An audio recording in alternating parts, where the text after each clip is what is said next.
Siguradong naghahanda na nga sina Janine Gutierrez at Jericho Rosales papuntang Bacolod.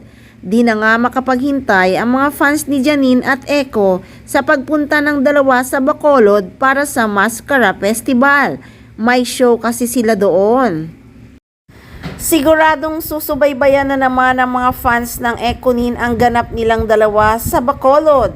Bihira na kasing makita ang Ekonin sa social media, kaya miss na nila ang dalawa.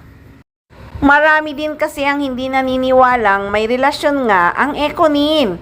Napakabilis naman daw kasing nagkainlaban.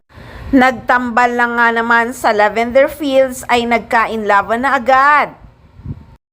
Sabi naman ng isang fans, nag-iingat lang si Echo kasi di pa nga daw anal ang kasal ng aktor kay Kim Jones.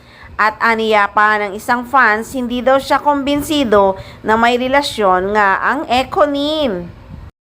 Aniya pa nga ng isang fans, maarteng machika, I am not yet convinced kahit kurutin ko ang sarili ko. I would still accept it is professional relationship.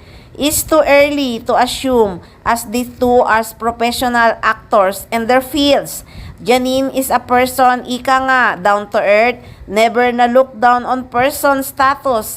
Kay mahirap, kay mayaman, okay sa kanya. Basta honest ang intention ng tao sa kanya.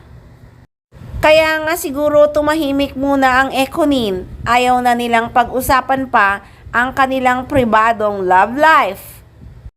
Speaking of lavender fields, subaybayan natin ang susunod na mga episode dahil may napatay si Vito Benavides na isang babae. Sino kaya yon? Kaabang-abang.